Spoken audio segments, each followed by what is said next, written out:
Do-do-do-do-do.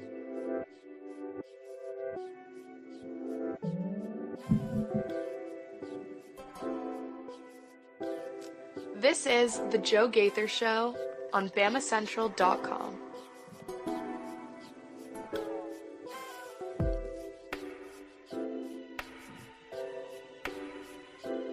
Good morning, Tuscaloosa, Internet world, West Alabama. How we doing today on this Tuesday? It is the Joe Gaither Show.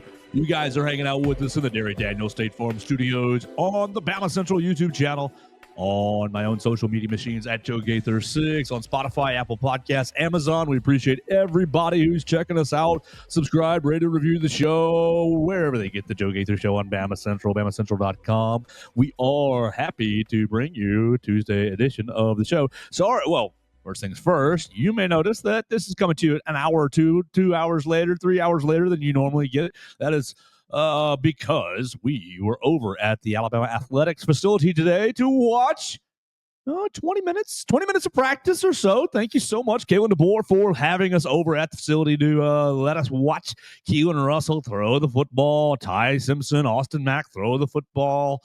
I think I have seen the biggest defensive back in my entire life in one Dijon Lee.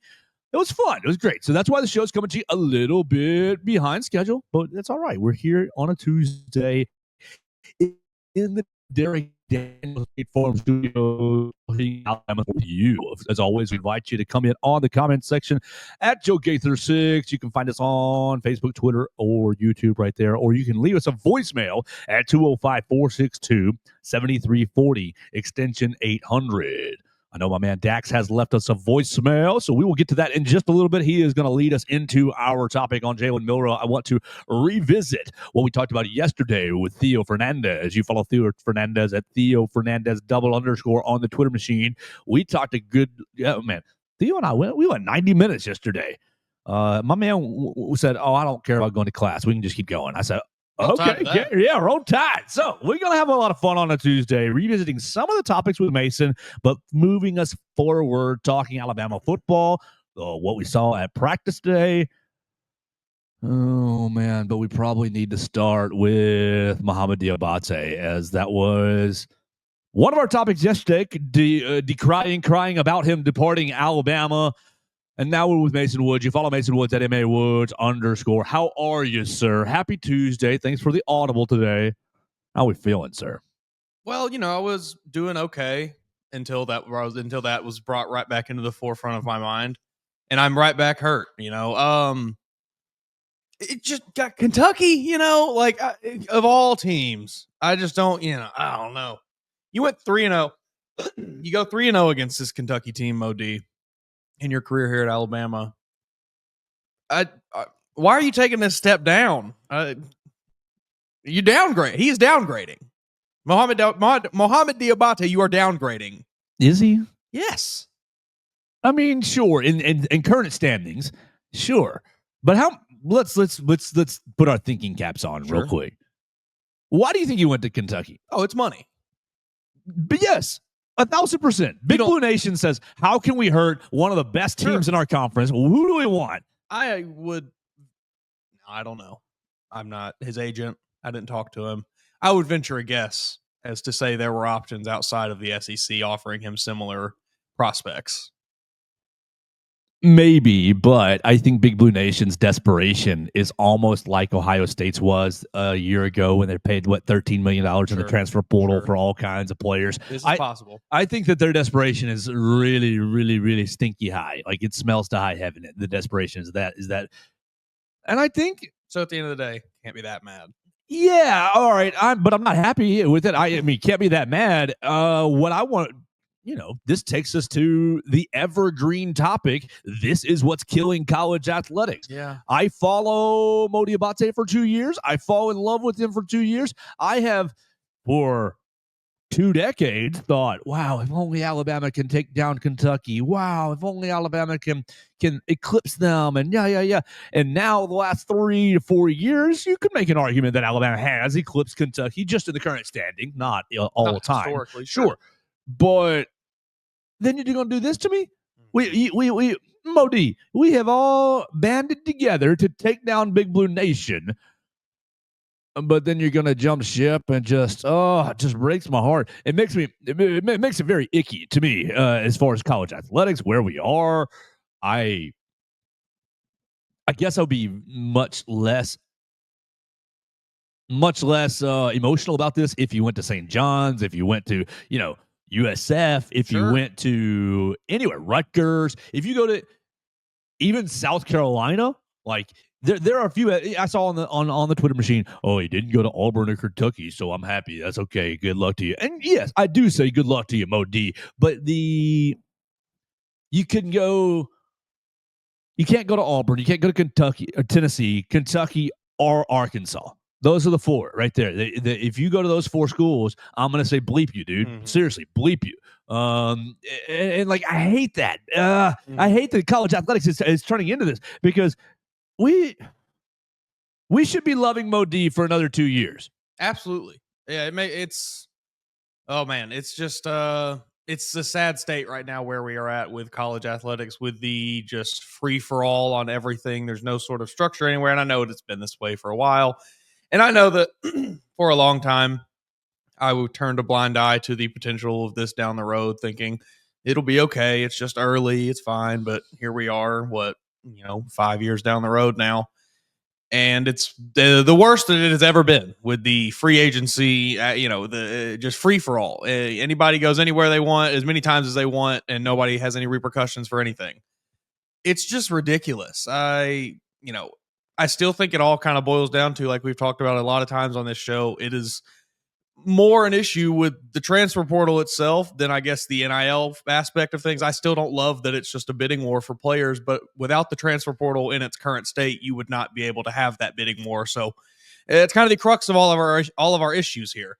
I do not and never will have problems with players making money. They deserve every penny they get because someone is willing to pay them that money. I just don't like the bidding war aspect of things. Well, it's the poaching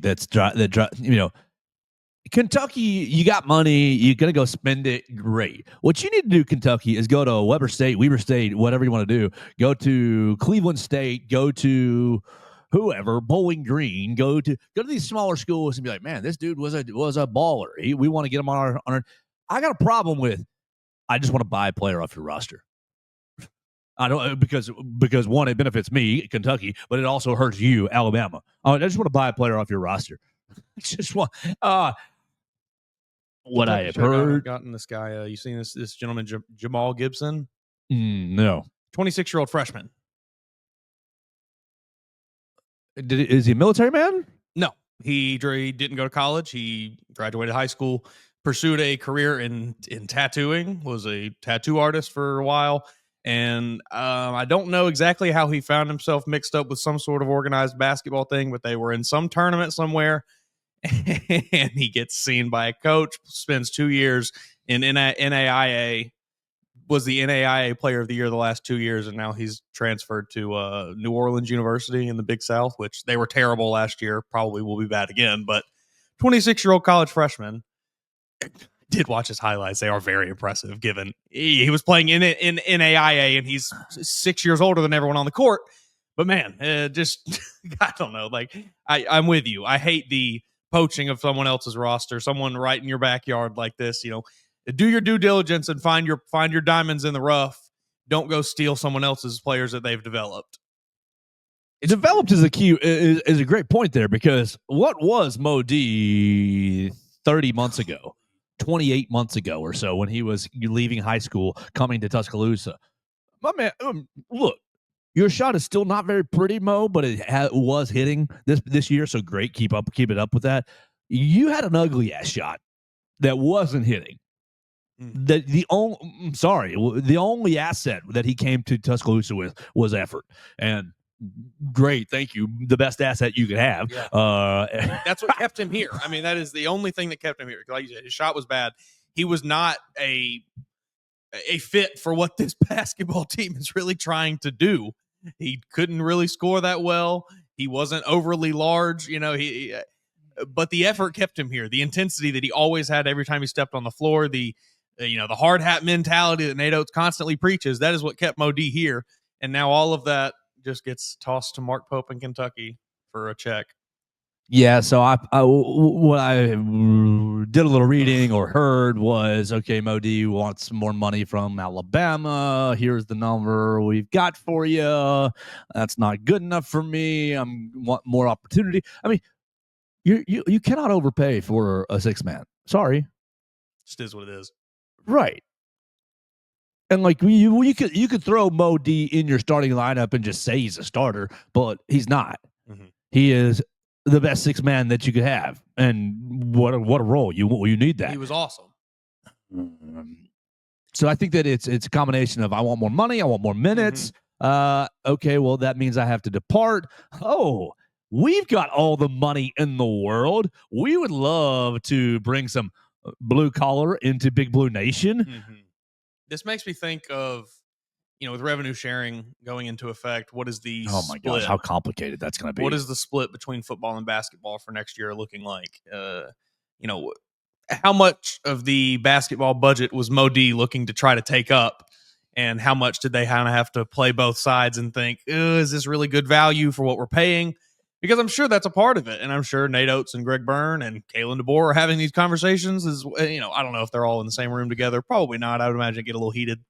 But I'm sure they're all having conversations about these things. And I'm not going to sit here and say that football will get the most of the money. Football will get the largest chunk of the money, probably by a pretty wide margin.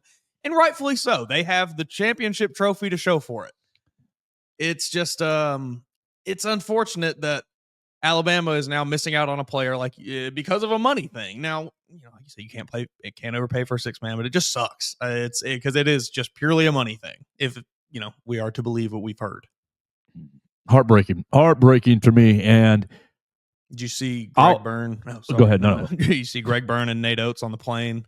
You think that was a little performative? Yes, 100%. I think he took that picture, and then very quickly the two of them walked up to first class and took their seats. No. I mean maybe. I've the last they got time, off the plane onto the private jet. Actually, that's right. Oh yeah. Heartbreaking to say. It will make me if I spent next look, Juwan Gary transfers out and goes to Nebraska. I never think about him again. I haven't thought about him until I saw all the senior night stuff this year. And you think, wow, great, awesome, that's awesome. Yeah. But when Mo D comes in here next year, it's on site. I'm sorry. I know it's not Auburn. I know it's not Tennessee. I will yell mean things at you, Mo D. Yes, and you brought this upon yourself. You have no one to blame but yourself. I'm not you just I cannot calculate. I can't calculate what the loyalty does. Like you think about Dante Hall, think about Trevor Relaford, think about JaMychal Green, who actually did make it in the NBA. But give me 10 different names of guys who didn't make it in the NBA but lasted 3 or 4 years here. John Petty, perfect. You just say these names and it's just all warm, fuzzy feelings in your heart. And I'm sure that player XYZ needs a job. Something's happened in his life. He needs a favor or needs this matters. Yes. And maybe Kentucky, you can't calculate it. And maybe Kentucky will do that for you, Mo D. There's probably a lot of connections there. But what if this 1 year doesn't work out? What if, it's not a fit and you end up having to transfer out again? And I'm sorry, you could have been bad here next year. You could have. Yeah. The Alabama fan base will give you the grace to work through. Yeah. I don't know. You had already earned the love from the Alabama fans. You didn't have to continue to do anything. You could have gone out and you could have been the worst player on the team next year, and everybody in Tuscaloosa still loves you. That Grand Canyon game. Oh man, remember that would be. Well, Mo had a bad night. Yeah, but remember that Grand Canyon game. Yeah, it's just now all of that is gone. Sure, fans will still remember the time you spent here fondly, but they do not have that same love for you anymore. It is all gone now. I will be rooting for you to succeed, sure, but I will not be rooting for you personally. I don't hope anything bad happens to you, but I'm not a Mo D fan anymore. Yeah, that breaks my heart. Mm-hmm. All right, on the same track, I think more people are on your side of the Rylan Griffin thing than not. I post yesterday after Rylan goes on Instagram, basically reposting Latrell Wrightsel's like "I'm back" kind of thing, and he kind of gives him a yeah. I don't know. It wasn't like very effusive, but I think it was like let's get it, or let's something get like it, that. or we bleed together. I know there's like a little blood emoji. Okay, great, but basically, high five Latrell. It's coming back, and tea leaves. If you're really into connecting dots, you might think that means Rylan Griffin, is returning here. So we put it on the social media. Hey, what do you think about this? And there was a ton of people in the comments at Joe Gaither 6 on the Twitter machine that gave, nope, don't want him back. Nope, bad attitude. Nope, overrated. Nope, just once you're gone, get out of here kind of thing. Am I just in the minority? Come on now. My favorite response to this, and you responded to it directly, is just, oh, yes. I don't care either way. Okay. It's like, what am I supposed to? Why did you comment? Why did you comment? Obviously, you care about something. I just think that, and this is a little bit of this is an emotional thing. Like it's an emotional. I don't like the way he exited Alabama, and I am still upset about it. So I do not want him back on the team. And I think a lot of people just share that same sentiment. I think, especially with Alabama, just the fan base here is mostly people from the South who do not take very kindly to people thinking they're better than them and thinking, I'm too good for being down here. And I think that's kind of the attitude Rylan left with was, I'm too good for Alabama. I need to go somewhere like a blue blood, a real blue blood like Kansas. And I think that just rubs a lot of people the wrong way because it hits on a lot of things. But they are a real blue blood. Where'd that get them? That's the. Where'd that get them, Joe? First round exit, losing to Arkansas in the first round of the NCAA tournament. Didn't mean sugar honey iced tea. You almost went there. Come on. You can just go rock, chalk, Jayhawk, K. That does nothing for me. And it just gets my loins going. Yeah, yes. It does nothing for me. Over and over. Just like the LSU. Oh, you suck. And before the game, just the Fog Allen Fieldhouse, James Naismith, the home of basketball. Mm-hmm. If it weren't Bill Self there, I would really like him because I do not like Bill Self. I think Bill Self is everything that you're describing. Very, very, very entitled. Very entitled. Bill Self, I don't think you'd be nearly as successful if you were anywhere else. Yeah, Rylan basketball is probably Rylan Griffin is a fine basketball player. That's it. I mean, he was pretty good when he was here. Then he had a bad year this season. Well, that's the thing. People he had a bad year. It's like, yeah, because Bill Self is not a good coach. Okay. And Bill Self has multiple national titles. Bill Self is not a bad basketball coach. Okay. Let's just get this out of the way. He is one of the best basketball coaches in the history of the sport. Rylan Griffin had a bad season this year. He has a pretty good season and a bad season. I'm not good at math, but that averages out to mediocre, right in the middle. I don't want mediocrity. Spend your money wisely. Spend my dollar. We just talked about not overpaying. What, are you going to go pay someone who was worse than Mo D last year more money? Because I know he's not coming here for cheap because he's already got that attitude. Well, that's true. Yeah, it's just, I don't want it. We can't convince him to come to the NATO's rehab clinic on the sheep. No, thanks. Hey, brother, you made a bad choice. Why don't you go transfer to North Carolina? You need a real blue blood, Rylan. Go to Duke. Oh, they don't want you. You suck. Yeah, Duke does not want you, Rylan. None of them do. There's a reason he's leaving.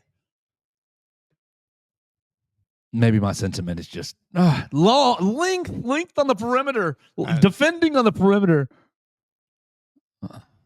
I'm just brokenhearted over Mo. Yeah, looking for any fan favorite to return, and plus it's the Rylan Griffin wrestling aspect. We talk about Mo losing. Rylan Griffin has burned every one of those bridges. He is that any bit of fan love for him is absolutely so. There's no. I noticed that there is no. Oh, well, we missed you, buddy. No. He burned those bridges himself by the way that he exited the team. These comments were pretty, not awful, but relatively spicy. Let's find it. Let me. I actually did pretty decent on Twitter yesterday. So okay, yeah, there we go. Let's see. Do you want Rylan Griffin back? Here we go. Just a myriad. I want what's best for him. Great. If you say no, you don't know ball. Nah, you leave, you're gone. Good God, no. And he says, this person says they're friends, talking about Latrell and Rylan. No, from Greg Schultz. Come home, Jonathan Powell. Nah, we looking forward, but not back. We've seen that movie. I don't care either way. Yeah, thank you, Jennifer. I appreciate you, but like that's very strange to comment. I don't care either way. Just don't comment. It's fine. Absolutely. Walter hated seeing him leave, but not sure I'd be thrilled if he returned. All kinds of stuff. Yes, I'd love to have him back. Mardi Gras, my man Philip, don't miss him. I love. Why would you not? Played very well in 23. That was 2 years ago. What about 24? Like, we just ignoring the bad season? Yeah, because it's at Kansas, and Bill Self brought in a bunch of misfit toys that didn't fit together. I mean, you're dealing with Tunner Dickinson, who's already doing his nonsense on the social medias and Twitters and stuff. Yes, he really does. You are not an NBA basketball player, and you are squeezing every little bit of juice that you can out of this, which that's fine, but I'm at the point of annoyance. You've annoyed me.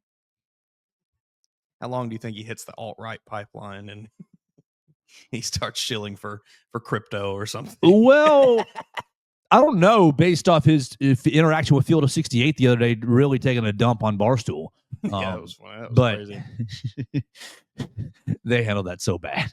Yeah, that was they handled that so bad. I listened to, and I'm not a frequent listener of the show that he was, I think, talking about mostly sports, the one with Mark Titus. Yeah. I did listen to the episode where they kind of addressed it, and it was just really funny because Mark Titus is in San Antonio, and he was like, I'm going to see Jeff Goodman tonight, and he's going to act like nothing happened, and I'm going to be like, oh, yeah, you man, like it's just, it was just very funny. They did not handle it well at all. Ooh. All right, where are we at in our rundown? We've hit Mo D to Kentucky. We hit Rylan Griffin, re-stirred up. I gave you like a ton of notes. What you want to go to next? Do we want to go to Dax's voicemail? Yeah, let's hit the voicemail. I think this will take us to the next topic nicely. That's perfect. All right, we're going to the voicemail line. You guys can call in on the voicemail line. Leave us a voicemail like our friend Dax, 205-462-7340, extension 800. I had a lot of fun on Saturday night with Dax up at New Era Wrestling. So I think, what was it? May 5th, is that the next one? May 10th? So that's what they said. Well, we were going to figure out when the next one is and get that out to you guys. But Dax joined us on Saturday up at Jasper. And here he is on the voicemail line. So you can call us. Be like Dax, 205-462-7340, extension 800. Is Dax. First off, I want to say, had a great time at the New Era Wrestling event. That was such a good time, dude. Just being able to scream and at the top of my lungs at anybody and nobody cared. Oh, it was a blast. I urge anybody listening to this to just go out and check out one of these New Era Wrestling matches because, I had such a blast. All right, so on to the real topic. I was listening on Spotify to Mr. Joe and Mr. Theo talking about Jalen Milroe in the draft, and honestly, I have to say I agree with Theo on this one. Jalen Milroe has an ability that only God can give someone. That's true. He can work on the throwing later. Honestly, I don't know how much time he has to work on the throwing, but he can. Throwing is something that he can improve on. It's a mental thing. You can see that Jalen Milroe's confidence is just completely shot if the game don't start off well for him. But keep in mind, this man can escape any situation.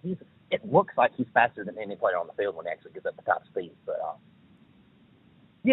those are my thoughts on the Jalen Milroe draft situation. I, too, like Theo, really strongly feel that he is going to go in the first round just because of that God-given ability that he has that hardly anybody else in this entire draft class has. So, those are my thoughts. Also, Keelan Russell, number 2 quarterback for the season. We're going to see him in garbage time, and I cannot wait. Roll Tide. That's my man Dax chiming in on the voicemail line, talking about Jalen Milroe. All right, Mason, you weren't here yesterday, but I know you spent all day listening to the show over and over and over and over and over again. You're the only reason we have any downloads on Monday, so I appreciate that. You heard Theo and I talk We set it up. He's invited to the draft. Jalen Milroe was invited to Green Bay for the draft. He's apparently accepting his invitation to the draft. And we go, connect the dots. It must be the Steelers. The Steelers must be drafting him in the first round. Somebody's told the NFL we're drafting him in the first round. At least that's the early part of the story, I think. We need him in the first round. Mm-hmm.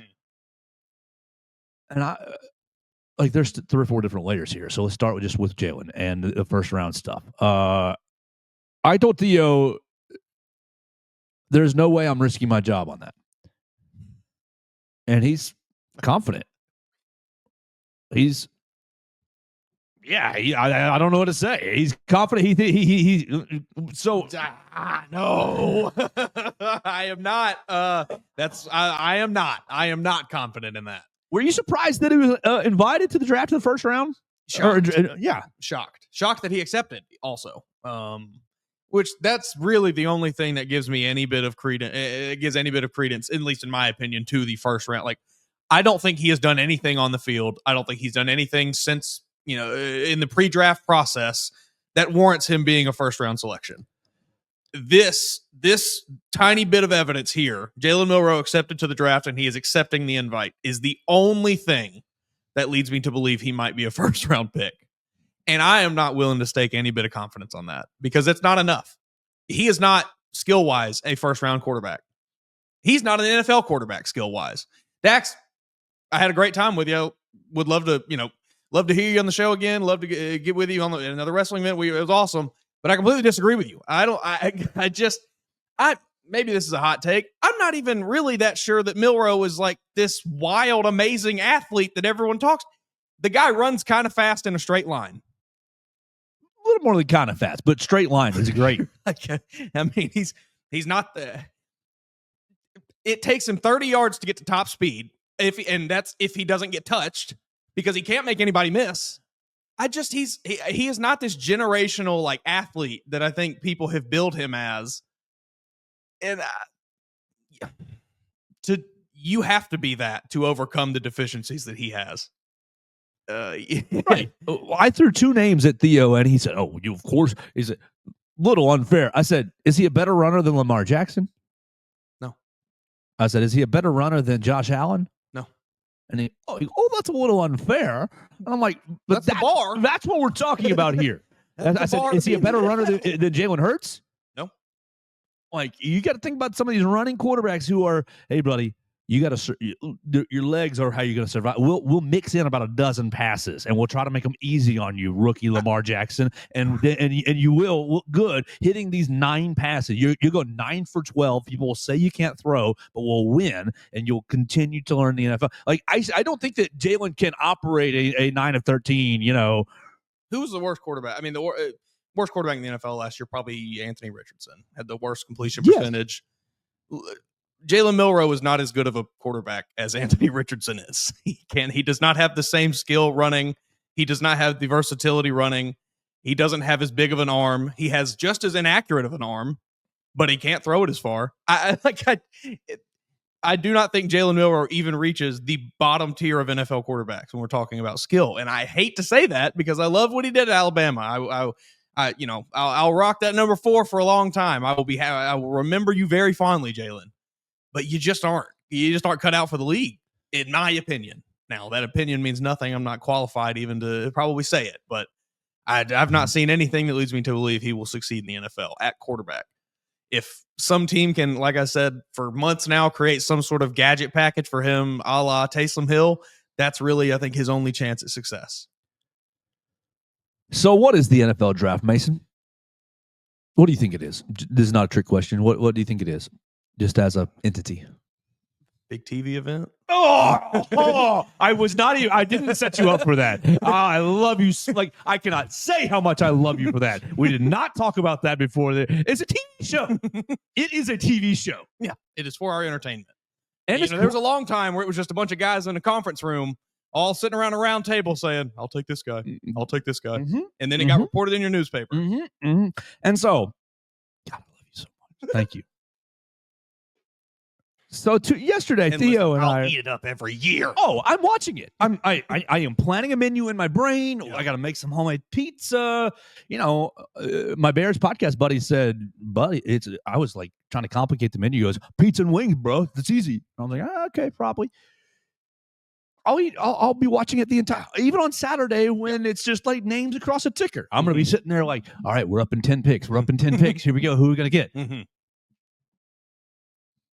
Yesterday, Mason, we decided or said the Jalen Milroe invitation means he's going in the first round. Duh.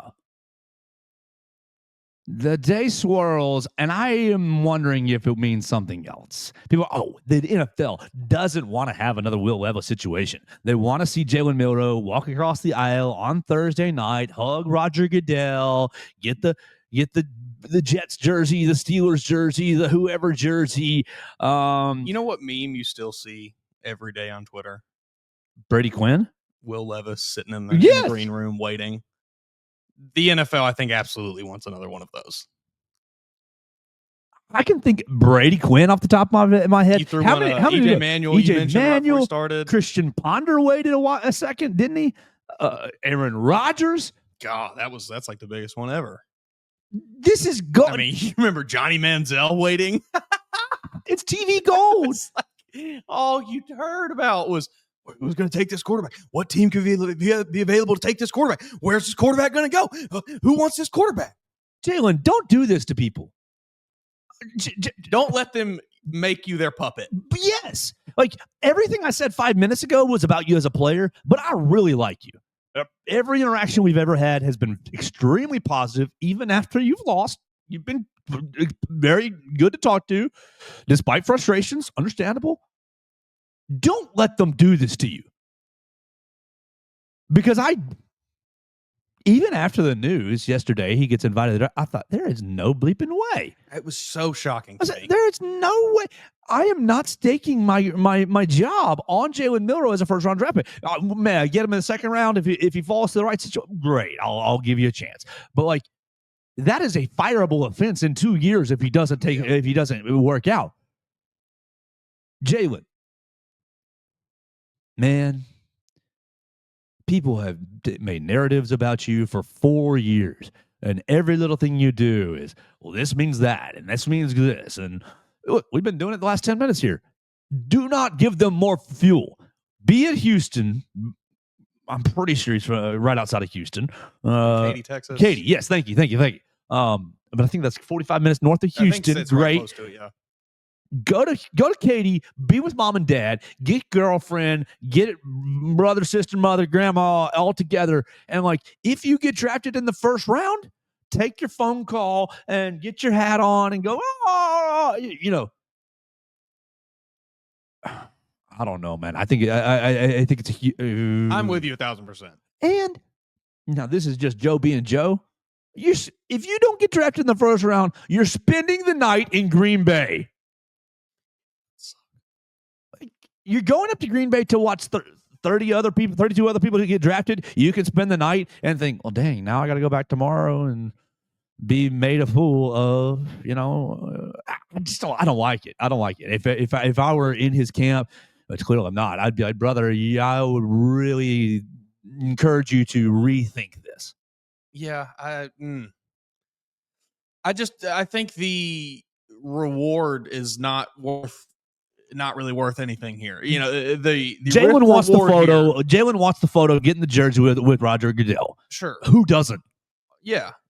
But the flip side of that coin is you're made a laughing stock on television and on the internet, and people make fun of you for years. And here we are 3 years later, whatever it is, your meme is still getting thrown around there like Will Levis is. It's just. Was it Deshaun Kaiser who slipped from the Notre Dame going to the second round of the Cleveland Browns? Like these names, there's no reason I should remember Deshaun Kaiser's name. Yeah, don't do this, Jalen. Look, again, we're not in your camp. Maybe you have gotten some very good intel from an NFL team that is certain, and you feel really good about it. Maybe that is the case. But unless that is the case, not a chance I'd show up to this. Jordan Schultz reports that his private workouts, Milroe's private workouts with the Saints and Browns, were described as impressive. Okay. In that was probably a sentence that was like, If I'm Jalen though, I'd love to go to the Saints. They got an decent little offensive line. Got themselves. hang out in New Orleans, man. New Orleans like the best city in the country. I love New Orleans. I'd be so fat if I lived in New Orleans. I'd be broke and fat. I'm already broke, but I'd be broker and fatter in New Orleans. All right, I think I've exhausted this. You got anything else? I mean, I just think that at first we thought the story was going to be really positive. Of course, he's a first-round draft pick, but I think that there might be some nefarious motives from the NFL. We need to get our sacrificial lamb for our TV moment, and Jalen, don't do it. Yeah, I hate that. I sincerely hope that is not the case for Jalen. I don't want to see that happen to him because, like you said, I've never spoken to Jalen personally, but it seems like by all accounts, he is a great guy. Seems like he's really good to be around, really enjoyable person to be with. And I don't want to see him made a mockery of. Yes, that part. No matter if you're a great quarterback or not, whatever. He at least deserves respect. Respect. I mean, he deserves decency and so a little bit of humanity here. I understand we're trying to get eyes on our product, but let's not act like the NFL draft isn't already one of the most watched things every year. All right, Mason, I know I have about 2 or 3 notes, and I know one of them is spring football practice. Was that the only other note I had written? That's all I've got. But I did see this from Hunter, our friend Hunter Cypher, just a few minutes ago. Give it to me. ESPN's Jeff Borzello has Alabama basketball at number 11 in his way too early top 25, Auburn number 12. But more interestingly, includes currently undecided forwards Darian Reed and Jaron Stevenson in the projected starting lineup, but looks like he expects LeBaron Philon to enter the draft. Yeah. Now, I did see another mock draft this morning. I can't remember who it was from now, but it did not have LeBaron Philon getting selected in the first or second round. That is, I think 3 that I've seen in the last 2 weeks. I think that's a really intriguing question because he's going to go through. He's going to do exactly what Jaron did last year. We're going to go through the draft process, and we'll go to the last possible second before I decide if I withdraw or stay. I would do the same thing. I sure, think that's the right way. That's the smart way to handle things. You can get a feel for both. Yeah, you get as much information as you can in front of you. I think if you make me bet right now, Alabama gets 2 of these 3 players back. I think that you're going to see Jaron and LeBaron back, and you're probably going to be telling Darian Reed good luck somewhere else. Not that you want to, no. But because of his choices and more money choices. Mm-hmm. I think of all of the possible scenarios, that's probably my favorite one. I mean, obviously, getting them all 3 back would be the best, but I don't think that's realistic at all. So getting 2 of the 3, those 2 being Jaron and LeBaron, I think would be Jaron, LeBaron, Darian. I think that would be rhythmic. Yeah. I think that would be your best, that'd be your best play there because, again, I think Darian Reed was great this year when he was on the court. I think he showed a lot of reasons why the NBA was talking about him at the beginning of the season as a first round selection. I just don't know. I think both sides didn't quite get what they wanted out of this season, so I wouldn't be shocked to see him leave. All right. Let's see. I'm going through my likes, just making sure there's nothing. Oh, we didn't even talk about the game last night, the national championship game. All right, so that's what I'm going to do. I'm going to tell everybody that we are proudly sponsored by Warren Tire and Auto. They've been a Tuscaloosa and University of Alabama staple since 1961. My man Russ Warren sponsors the program, and he is running both locations. We appreciate him so much. He is they're in the 3rd generation of ownership with Russ Warren. They've got 2 great locations to serve you, to get you in and out and back on the road. If you need tires, brakes, or alignment work, you can see them on 15th Street or call them right there at 205-759-5505. Or if you need any other automotive needs, engine work, oil change, front end work, anything like that, you can see them on the University Boulevard location. Call them at 205-758-2739. That's Warren Tire and Auto. We appreciate them sponsoring the program. Go see them today for all of your automotive needs. Just a tiny bit of clarification on the our friend Hunter's tweet. Jeff Borzello did actually reply in there to the tweet and said, just clearing things up with this is not what he said, quote, anyone ranked inside the top 50 of ESPN's NBA draft ranking was considered gone as of now. So that's probably LeBaron checked in at like 47, I think, the last time I checked those rankings. So that's why he was considered gone. I don't think that's Borzello really trying to project anything. I think it's just that was his hard cutoff there. Was anybody in that top 50? So, maybe just a little bit of clarification. Perfect.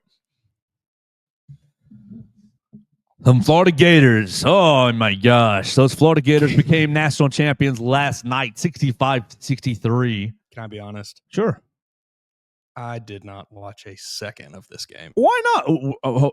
I hope that you and Melissa were spending QT together. Yeah, we watched our the season finale of The White Lotus. Oh, okay. 10 out of 10 episode of television, by the way, if you have not watched that show. I'm seeing just clips of that on the Twitter machine, and it looks very dramatic. It's insane.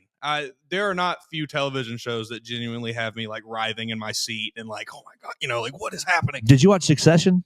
I haven't yet. Well, that's probably next on the list, though. But as a media person, you'll lose your mind at it because it is just insane. So do I need to check out White Lotus? This was season 3? This was season 3. And it's an anthology series, where like there is kind of one thing that ties everything together, but each season is different, So it's all based around this White Lotus resort. Each season is different at a different location of this resort, and all this crazy stuff happens, whatever.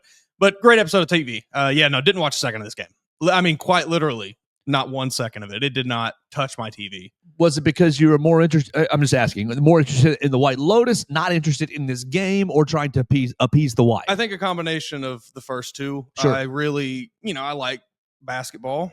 I knew this was just going to be kind of an ugly game that was not super pretty to watch. Lowest scoring first half in like a dozen years. Because that's the way Houston plays basketball.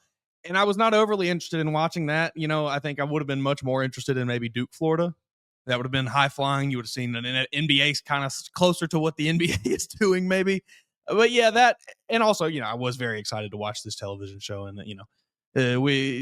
I couldn't wait any longer because, like you said, I was starting to see things online. It was like, all right, we got to watch it. It was all over the place. I didn't know the context, but if I did, I'd have been like, get this off my. Yeah. So we had to get it watched. But yeah, it was really nothing about this game. The only thing that I guess moderately intrigued me was if Walter Clayton could continue his dominance, and it did not, from what I've seen, look like he did. Yeah, 11 points for Walter Clayton, a little bit of struggle. Oh, my goodness. Is Todd Golden a great coach, or did he just roster-proof his coaching? Because I think that Florida team was so deep that it really was kind of like, Rolodex of plays this one, Rolodex of plays that one. I think time will tell, right? 39 years old and you're already a national champion. God, we'll have to see. We will have, and to think, if NBA, y'all need him. Y'all need him today. Not turned it around. Wonder what would have happened to our friend Todd Golden there. I heard something about some stuff and rugs and sweeping. I don't know. I don't want to get into it, but yeah, go on to the NBA. We don't need you here. Go take over JJ Redick as the next hotshot young coach in the NBA. He drives me a little crazy. Todd Golden. I don't believe that I like him very much as a person. Well, no, I know I don't like him very much as a person, but that's for other reasons outside of just he's Bruce Pearl's Bruce Pearl's like he's not his kid, but he's like Bruce Pearl's like he is a like son of nephew. Yes, he's of the Bruce Pearl bloodline. Yes, he is definitely like a nephew of the Pearl system. Yeah, I'm just not huge on that. I don't know. I don't like him very much when I see press conferences or little interviews in mid game. He's not. He does not operate with class. Yeah, which is like fine. That some people don't care about that, but like every single time that the microphone's in his face, he's like he's like talking like he's a hype man for them. Because we got the best team and we're the best players, and it's like okay, it's fine if your perspective. Y'all were the best team this year. I don't know. There's just something about Todd Golden that I feel like is missing. There's a little bit of I don't know. I just think entitled when I see him. I just feel. But you look at his roster, not a single 5-star in the entire in the national championship game. I'm pretty sure I saw that they did it without a single top 100 recruit. which is kind of nuts that Hanlockton didn't get as much praise in the recruiting, because I think Hanlockton is very, very good. I think that really Condon is good. I mean, their front court was insane. And then, they're Oliver Rue stepping up next year, 7'9". You see him cutting down the nets on his flat feet. I'm sorry, Oliver. I hope his health is okay. I hope his heart is doing well. Oh. That's what I hope for Oliver Rue. The thoughts that are in my head are not appropriate. It's like it's freak. But it's like, that's not nice. That's not. Come on, Joe. You don't be nice. Life don't cannot be be easy at 7'9". No. I mean, you think has Florida made him any accommodations for his living space? Did they get him like a big house to live in or rent out or something? You've got to get him like the double king size, no way extra long. He's not fitting in a dorm room at Florida. I'll tell you that much. That'd be insane. I mean, genuinely, just drive. I mean, you gotta get big cars. You can't drive a normal car. You can't sit in normal seats. You can't sit at a desk in class. He's in a lifted truck and he's just stepping into it. Like that's got to be tough, man. I hope for his. Well, yeah, I don't. I hope for his sake he's good at basketball. Because do you remember Kenny George? Was that his name? Kenny George, the kid who was at UNC Asheville. I think it was Kenny George. Kenny George. Yeah, I do remember this guy. 7'7". Huh. Says somewhere between 7'7" and 7'9". Barely played because he couldn't get up and down the court. Mm-hmm. Weighed 370. This says. Yikes. So Florida wins. All right, here's the silly thing to me that I want to talk about with this game. Since you listened yesterday, you heard this, right? In the middle of the show yesterday, I'm talking about the game, and I'm thinking, when Houston wins tonight, it's not going to mean anything about the SEC.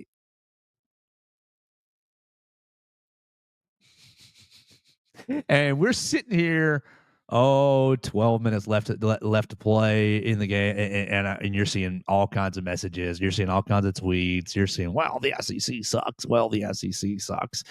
And okay, fine. But at the end of the game, when Florida wins, like, it doesn't mean anything either. No, it does not mean that, the SEC is the best. It means Florida was better than Houston. And that's where it ends. That's where you draw your lines there. Florida, this basketball team, was better than Houston, this basketball team. In a 2-point game. We're going to use it as a referendum on a conference. What are we doing, people? Oh, that is like the in like SEC sports or college sports discourse. That is the like LeBron GOAT debate. That's the just go to like, well, the SEC's overrated or the SEC's really good. It's just like your knee-jerk reaction to anything. It means nothing. The debate is useless. You saw, did you see the tweet? And it was, I think, Alexander Ovechkin broke the goal record this week, which is cool for him. I don't watch hockey. I wish I did. That probably sounds weird because I could just watch hockey, but for whatever reason, I can't. I just don't do it. I don't know why. Have you seen him do that? Doing that before every game. Bands that make good dance. I love his penguin belly slide. That was great. And then showing up to the bar and immediately getting handed 2 beers. I saw that too. But ESPN the next day, I think, had PK Subban on the panel to obviously discuss hockey, and it just devolved into like, what does this mean for LeBron's legacy? It's like, how have we gotten here, people? What are we doing? This is how I feel about the SEC overrated or SEC whatever. That's how I feel about that argument. I'm so sick of it. It's so dumb and baseless. Right. Like, I get told all the time I'm biased. Fine. I live in Alabama. I cover an SEC school. And bias is natural. But I don't know how you can see it a league that gets one team to the national title, gets 2 teams to the Final Four, gets how many in the Elite Eight? Was it 5, 4? No. Gets 7 in the Sweet 16. Like, and the immediate answer is, you paid for 14 spots. You're going to get that many. It's like, okay. Like, you can't even. Like, the conversation is over. The conversation is, you're right. You cannot look at what has happened and say, yeah, I was pretty good. No, that doesn't. It has to be either this was the greatest thing you've ever seen or it's a piece of garbage and you hate it. 0 or 100. I cannot stand it. I did feel bad for Kelvin Sampson, but like, it's watching us, like I said, didn't watch any of the game last night. woke up this morning. This is what happens when you recruit 13 street fighters and no basketball players.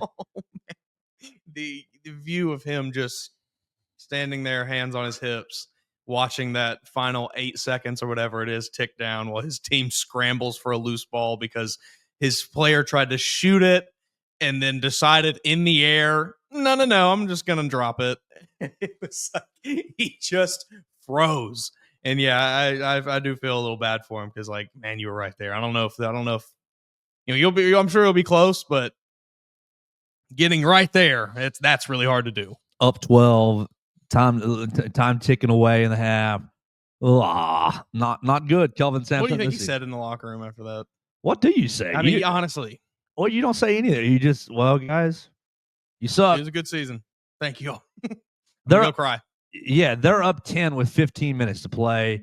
And, Florida, hard. You got to give Florida a lot of credit. Now, I did see this. This was from a friend of mine who texted me because I was like kind of marveling at the officiating disparity. They go, since you didn't watch, the officials called 4 total fouls in the first half. 3 on Houston, 1 on Florida. In a championship game? Does that sound like any Houston game you've ever watched? Huh? Any Houston game you've ever watched? Excuse me? They only fouled 3 times in 20 minutes? Oh, okay. Are we in the Twilight Zone? And so I get a friend of mine listens to the show. He's going to enjoy this message. He's like, smart of flip. Because what ended up happening was the first 8 to 12 minutes of the second half, they called 17 total fouls. It was like 11 on one team, 6 on the other. It was like the exact opposite. And my friend's comment was smart of Florida to come out of the half and just hard foul the heck out of them. Just so the officials were like, okay, we got to control this a little bit and start to. That is pretty. Yeah, if that was part of Todd Golden right there, I'll give him a little credit on that. So good game plan there. All right, Todd Golden, great job. We'll see how you follow it up next year. One shining moment. Is that the best 3 minutes in sports? I do love it so much every year. No, I'm an emotional person anyways. And usually a good song, a nice iconic song will take me there into my feels. But you throw the iconic song with the emotion and pageantry of the tournament. And by the end of that 3 minutes, I'm definitely shedding 2 or 3 tears. Oh, for sure. Man, yeah. It's so good. Period. Every time.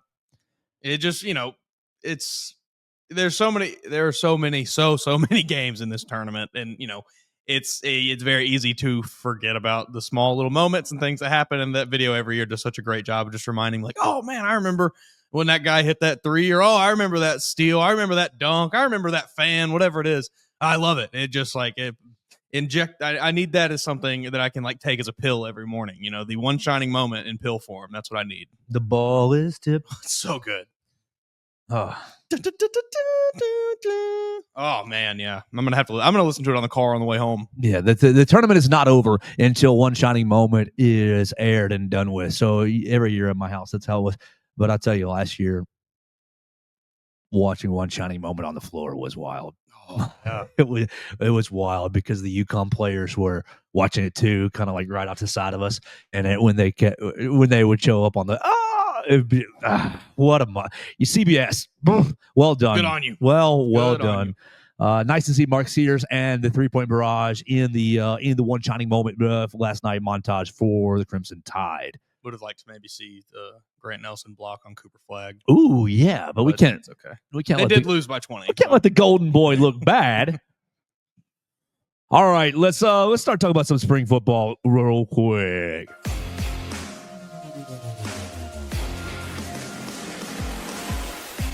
So my name is Russ Warren, and I'm one of the owners here at Warren Tire. We started in 1961. My granddad on University Boulevard, so we've been kind of a staple here in the Tuscaloosa and the University of Alabama community since then, and so thankful to be in the 3rd generation. And we have 2 locations now in Tuscaloosa. We're right here at the 15th Street location right now, where we just do tires, brakes, and alignments mostly here. Our university location does oil changes, engine work, air conditioning work, front end work, the whole 9 yards. And so any of our 2 locations, you can come check us out. All right, let's talk about some spring football. Again, we invite you to comment on the show at JoeGaither6. You can send me a message on any social media machine there at MAWoods_ on the Twitter machine. Or you can be like our man Dax and use the voicemail line at 205-462-7340, extension 800. First thing I want to throw at you, Mason, one of my friends messaged me yesterday. I told her to leave a voicemail, but she goes, I'm afraid. But her message to me was, I don't see any hype for A-Day. I don't see any marketing for A-Day. You should talk about how there's no excitement. And and my first thought was, I see some. Maybe I was thinking about perspectives. Maybe my perspective's different than hers. Mm-hmm. I know that people. So, is there marketing for Saturday? Is there excitement for Saturday? I mean, I'm trying to remember. Like, was there? Did we advertise it a bunch last year, or the year before, or the year before that? I don't remember any. I remember it just always being. Yeah, everybody knows A-Day's in April, and they announce it, and everybody says, okay, that's what day it is. No one cares about A-Day that much. It's insane. I feel like I'm going crazy here. People, if you care about A-Day that much, stop. Take a step back. Like, nothing that you will see on that field will really have any consequence on this season. So just relax. Like, it's not that deep. It is a fabricated, a scripted event for fans to make them happy. Like, you are not watching any real football. I don't know, man. Maybe I'm crazy. Maybe there are a lot of people who live and die by spring football. If you're one of those people, man, I strongly urge you to take a step back and just really evaluate what you're looking at. Because it's not that deep. It's just spring football. So I think there's ample advertising for A-Day for what it is. I don't. I think they'd rather, like, A-Day is part of it, but I think the marketing is to be on campus for the day because it's Alabama versus who in baseball. It's Alabama, Oklahoma in softball. You've got all kinds of autograph opportunities over at the Paul Bryant Museum. I know that I know Bo Scarborough, Trent Richardson, several other former players will be there. We'll have captain ceremony, so Jalen Milroe is going to get his hands put in the cement. We'll over at Denny Chime. So that's all nice and well and good. And look, I love my friend, but I just didn't really think that. I was like, I don't know what marketing you're really wanting for a free event. That's my thing. Is I just what do you tell me what you'd like to see? So Jeff Allen is on Hey Coach last night, Alabama football trainer, and essentially says you're going back. Hey, we're not always right, but sometimes we are. Jeff Allen says what we've been saying. You will see more football. He says, you will see, he says, I think the fans will see something more of what they want to see on Saturday than if they had seen a traditional game. He says, fans don't get to see what practice looks like, what practice looks like, and they're going to enjoy that. So we're out at the practice today. That's why we came a little late on the program. We spent, 8:30 right to 9 or so. So we got about 20 minutes. We got 25 minutes on the practice field watching practice, watching indie drills. Great. Fun. How many All-Americans are on the team, Joe? How many players are on the team? 85, right? 85 scholarships. I know the scholarship limit is going to be different. We got to do some homework in the next 2 days, Mason, on scholarship limits because that's changing. Yeah. There's a huge court. We really just got to do a lot of homework on this court case that's happening in Washington. Yeah, it's been one of those things where I've seen I don't want to tackle it. That is exactly where I'm at. It's it's like taxes. I see it. I know I need to read about it. Man, I know I need to learn, but I cannot bring myself to do it. Ross Dellinger. It feels like a daunting task. Ross Dellinger, just give me the information I need to know. You know what we need to do? We need to hit up Reddit and just do the explain like I'm 5 and tell somebody to give us a rundown. Give it to me in bullet points that I can digest. Yeah, so we got to do some homework in the next 2 days. But no, how many players are on the team? 85. There's 85 All-Americans out there. There we go. 85 All-Americans, the greatest team you ever seen. They're all in pads running through. You got the defensive lineman doing the punch.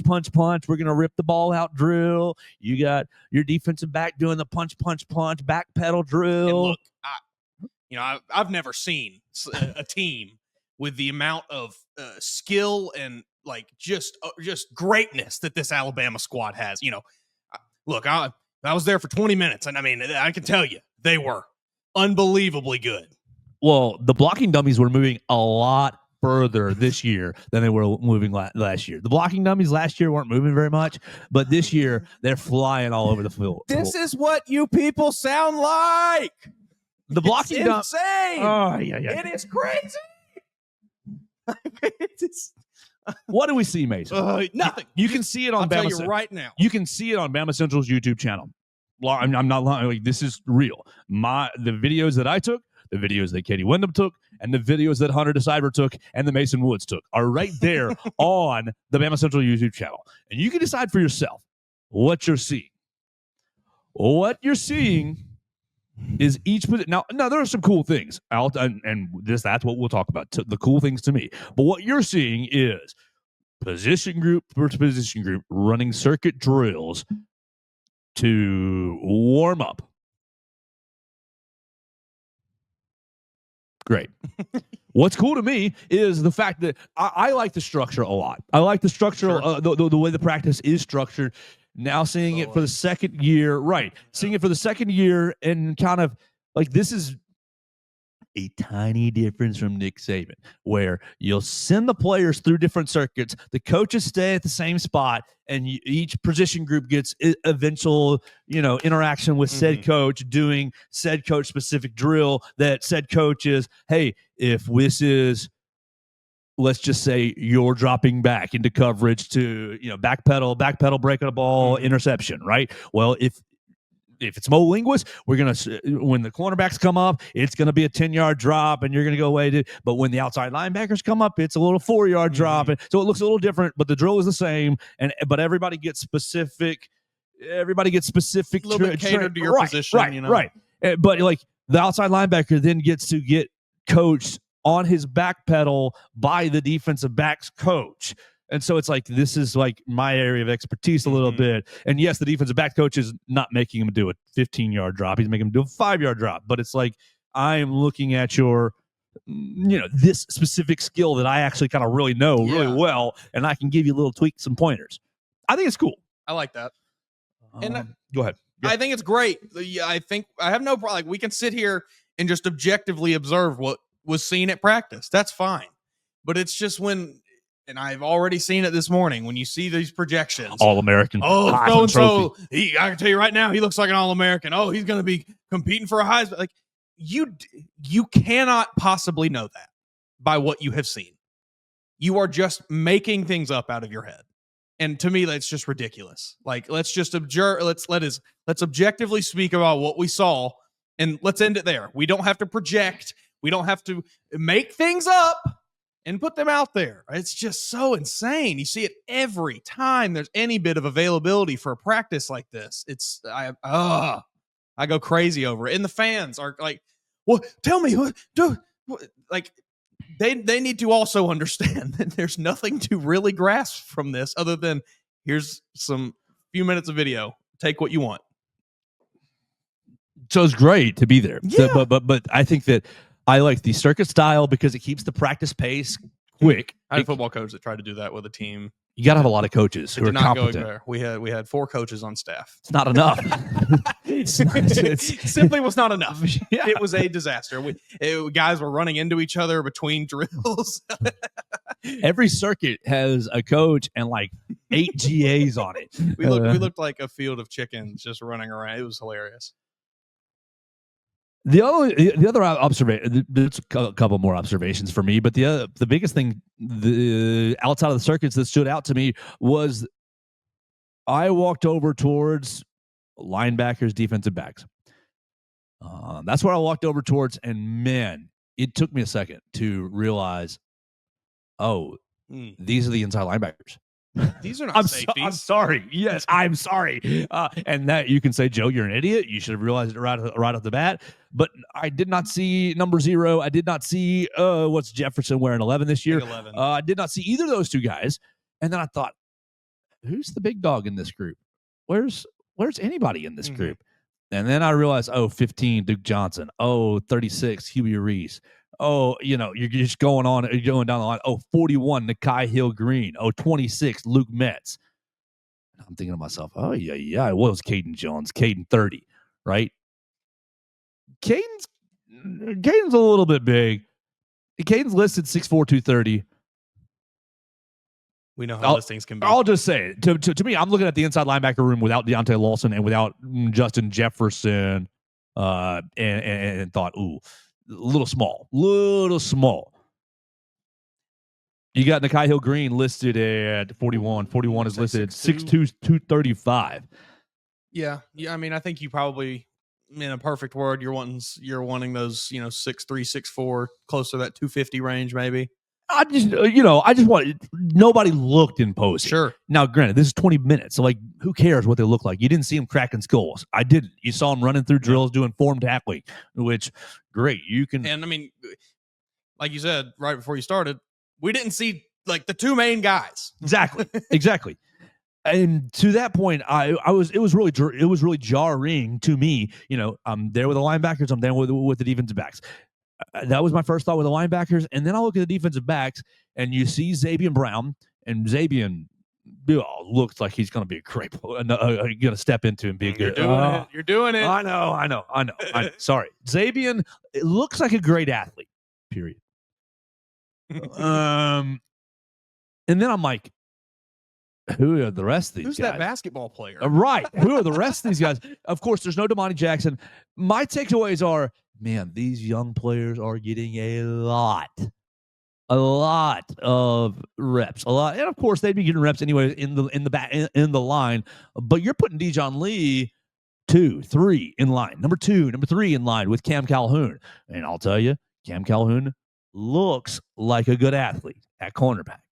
I think that you might have something right there. Transfer from Utah. Because I was excited when I had to he go. He was good. He was pretty good at Utah. I had to go. That's not Jalen Mbakwe. Who the heck's wearing number 9? Flip it up, and I was like, oh, that Cam Calhoun. He looks good. So that, like, my takeaways were all in the spring. It looks like a great opportunity for your Mets, for your Duke Johnsons, for your QB Reeses, for your Dijon Lees, for your Cam Calhouns. Like, of course, you'd like Damani to get 1% better, I'm sure. But to your point on A-Day, this spring practice, it certainly seems like spring practice has been all about developing youth.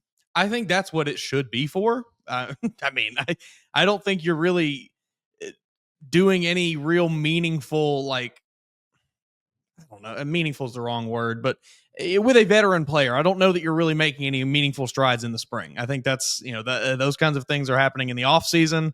Those kinds of things are happening in fall camp. With the young guys who are just now getting here, I think it's perfect because it gives them a, kind of lighter way to get their feet wet a little bit, where it's not exactly, this is not, in-season football. Everything has to be the most intense as possible. This is spring football where maybe don't care quite as much. You get a little bit longer of a leash in spring football. I think it's great for young players. And I think that continues to reiterate my point of nothing you're seeing here really has any consequence on the season, because they're actively trying to get players on the field who probably won't play a ton this year. All right, so what we saw over there was Ryan Williams, Gino Vandermark, and Cole Adams all on bikes.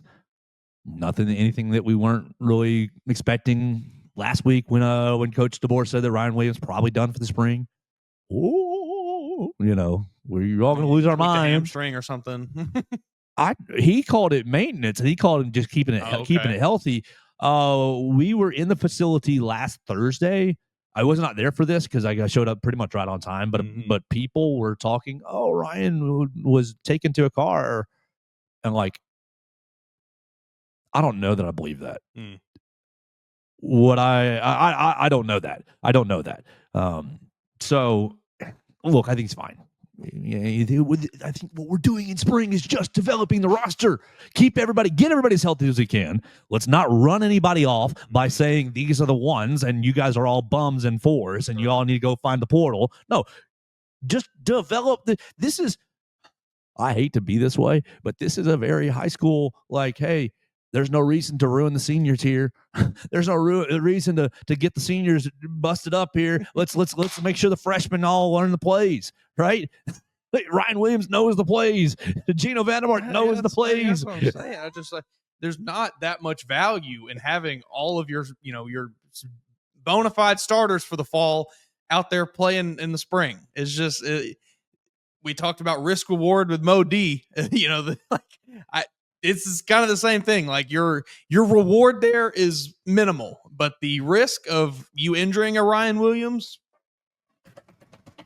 or someone else is is very real. All right, so I did talk to someone who will not be named at the practice, and how's it going? And pretty positive report, and this fellow went straight to the quarterback. So thank you, sir. Thank you. I did not ask you that, but thank you. And dives in basically what we've been saying. Dives in saying that each quarterback, Ty Simpson and Austin Mack, are given days. This is your day to start with the ones. This is your day to start with the ones. And Keelan, apparently his methodology, their method with him is just to sprinkle in. And he said, today's going to be an Austin Mack day. No, great. Thursday probably going to be a Simpson day. I think it's just like we have said for the last couple of weeks. It's Austin Mack and Ty Simpson running the team to basically in a small quarterback battle that Simpson is winning. There we go. But this fellow, he was very excited about Keelan Ross. He said he can play. He's going to be every time we hear about him, that seems to kind of be what shines through is that underlying just childlike joy about his football skill. All right, and so this fella I just lucked into this conversation, really. I just walked up and, hey, how you doing? Ends up basically volunteering one position of need in the transfer portal. He's talking about the quarterbacks, and then he's basically kind of talking about how the plan with the whole team is he said, we really got to be thinking about the next portal, trying not to get people to go and leave in the portal.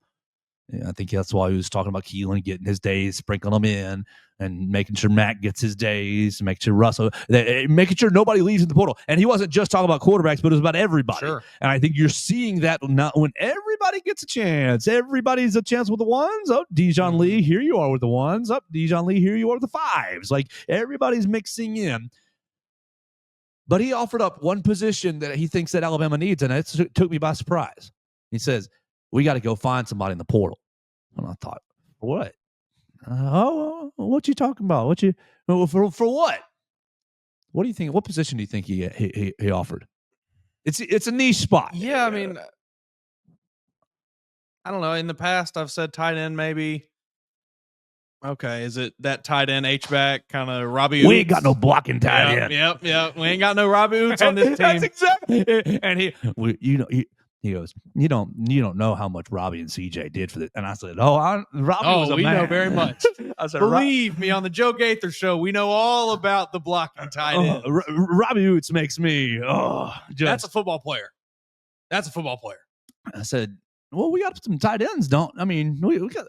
As we do. You got a handful of tight ends. Marshall Pritchett, who's a little dinged up right now.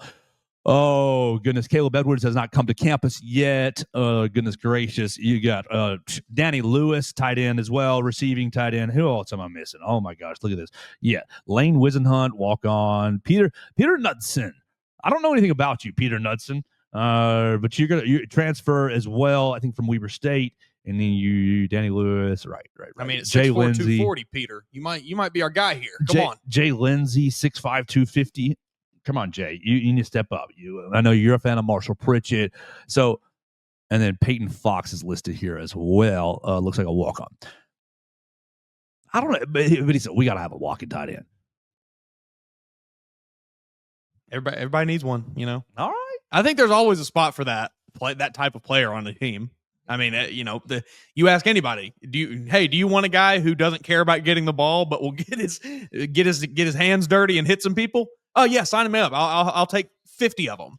It's like this fellow was like, yeah, because I was talking about Robbie and CJ with him and how effective they were, and just how I said, I hope an NFL team gives them a chance. And he said, well, CJ was here about a week ago, and we were talking, and I told him, just volunteer to play special teams, volunteer to do this. And I was like, they will. They will. there's been many a great NFL player who cut their teeth on the special teams before they finally got their big break. I don't know really. I don't know what the prospects look like out there. Obviously, no one really does because the transfer portal will reopen and we will see who is there. I think the only thing, and it kind of goes back to our conversation from earlier, just don't overpay for this position. Don't go out and get some flashy name just because you can. Get somebody who is actually just going to be the player you need, and you don't have to pay him a ton. I tell you, you do that, you're going to get John Brown tied in from Western Tech.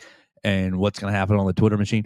Who's this? Why do we get him? That's we don't want. And it's like, that's exactly what you want the reaction to be. Yeah. I want just somebody who's go find my Miller Forrestal, who's going to, go find me my Baron Huber, a little more athletic than Baron, but yeah, I think that'd be a good thing to go for if you don't feel if it doesn't sound like, and it doesn't sound like that they're super confident in the options that they have to play that role. Go get somebody. You're going to have the opportunity to.